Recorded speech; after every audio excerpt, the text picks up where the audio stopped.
Okay, to finish off the photoelectric effect, we have this nice graphic in the top left-hand corner which shows that red light does not cause the emission of photoelectrons.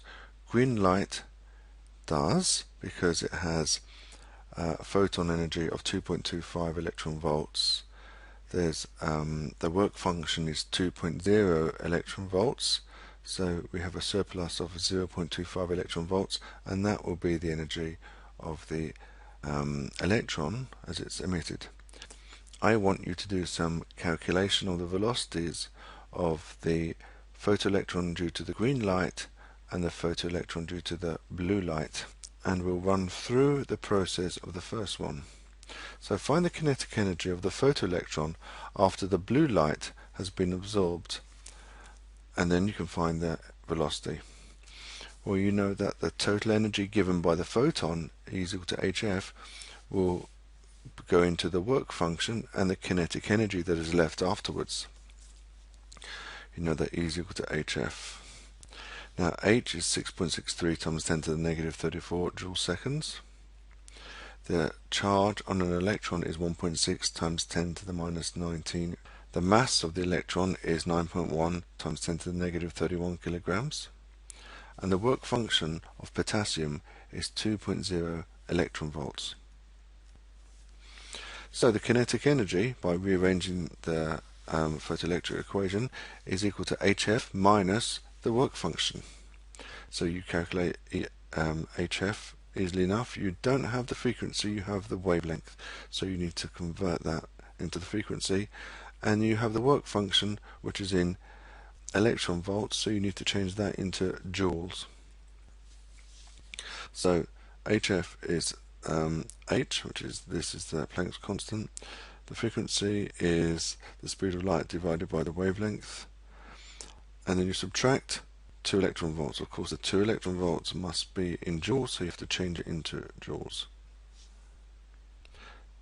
So you could try that for the blue light, and you should end up with a value of 6.22 times 10 to the 5 meters a second. And then do the same for the green light and see if you end up with the same value. These are the kind of calculations you will be expected to do.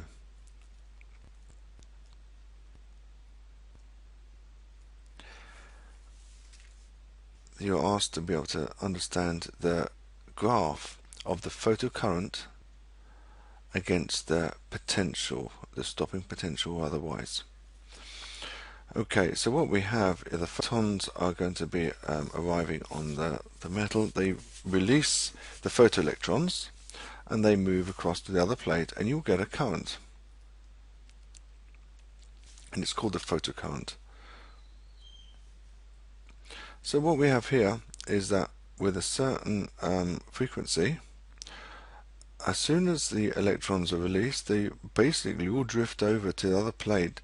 The higher the voltage is on the other plate, the faster they get there, but nevertheless, it's the same quantity of electrons per second, so the current will be the same. So by changing the voltage, you're not going to get an increased current, because it's only due to the number of photoelectrons that are released with that frequency, or with the photons of that energy.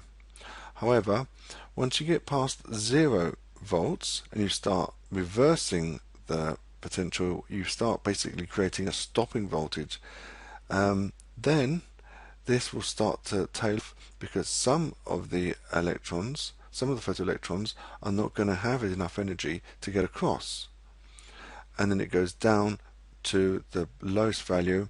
This will be the stopping voltage, where it stops even the most energetic photoelectrons from getting to the second plate. So this will be the stopping voltage. So if you increase the voltage, there's going to be no increase in photocurrent, because the number of electrons depends on the number of photons that are arriving. You could be asked questions: what happens to this graph if you increase the intensity? You could try to think, what would that graph look if the intensity of the radiation were higher? Well, if there's more intensity, there are going to be more photons arriving per second. There will be more photoelectrons being emitted per second, each with the same energy. So how would this affect the current and how would it affect the stopping voltage? Well, since you have more photoelectrons, it means the current is going to be greater because more electrons are going to be moving across. What about the stopping voltage? Well, they have the same energy because it's the same frequency, it's just a greater intensity. So what's going to happen now is that you're going to have a higher current, but the stopping voltage will be the same, and the graph will look like this. So we have a higher current, more particles, more electrons moving across, but still with the same energy. So Vs, which basically stops the most energetic electrons, will be the same value. What happens when you increase the frequency? What will that graph look like? Now you kind of have the same number of photoelectrons. I'm going to go through this argument and then I'm going to change it because it's not actually going to be true. So you could argue that it has the same number of photoelectrons, and but if you increase the frequency, E is equal to HF, the photons have more energy. So it means the photoelectrons will have more energy when they're released from the surface of the metal. So you could argue, what would happen to the stopping voltage? Well, if the stopping voltage, the electrons have more energy, it needs a greater stopping voltage to stop them. So the stopping voltage will be greater, but we'll have the same number of photoelectrons. And this is one argument that you could have.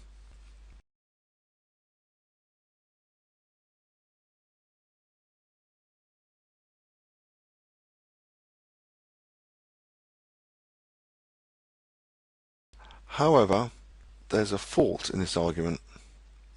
This is actually not the line it will take. If you think that the intensity is going to be the same, but you just increase the frequency, the intensity means it's going to be providing the same amount of energy. Now you have a high frequency, which means the photons have more energy. So in order to be able to deliver the same energy per second, and you have photons with a greater amount of energy, you're going to have fewer of them. If you have fewer photons, you're going to have fewer photoelectrons. So there will be a double effect increase in frequency. There will be fewer photons arriving, so fewer photoelectrons. That means the current will be less. And if you have more energy, it means nevertheless it needs a greater stopping voltage to stop them. So it's going to look like this instead. Smaller current, larger stopping voltage.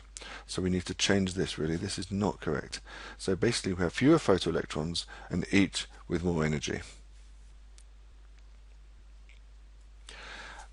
As a summary of the photoelectric effect, we need to look at the observation, what the wave prediction is, and basically what happens and the explanation. So red light does not cause photoelectric emission from the cathode. Well, what does wave prediction say? Well, the wave theory says that red light should, if it were bright enough. That was a thing. So all waves should cause an emission, and its intensity, or the size of the amplitude, which should release electrons. So in other words, the total energy depends on current and time. But the explanation is that red light does not emit. And why is that? Photons bring their energy in packets. The size of the packet depends on the frequency.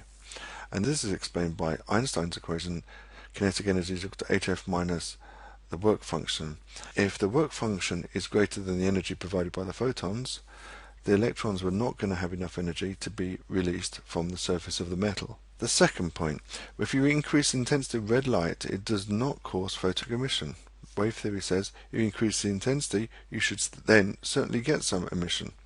What is the quantum explanation of this? That the energy of each photon does not depend on the amplitude, it depends on the frequency.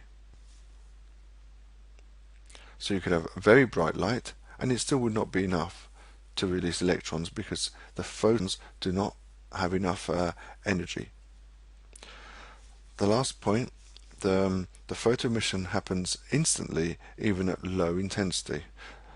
Wave theory says that at low intensity levels it should take a long time for the energy to accumulate enough to cause the photoelectric emission.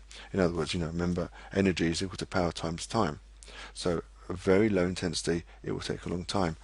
What happened was that the photo emission was almost instant, and that's because it's not to do with the power times time, it's to do with when the first photon arrives. So the photoemission happens as soon as a photon energy or an energy packet arrives.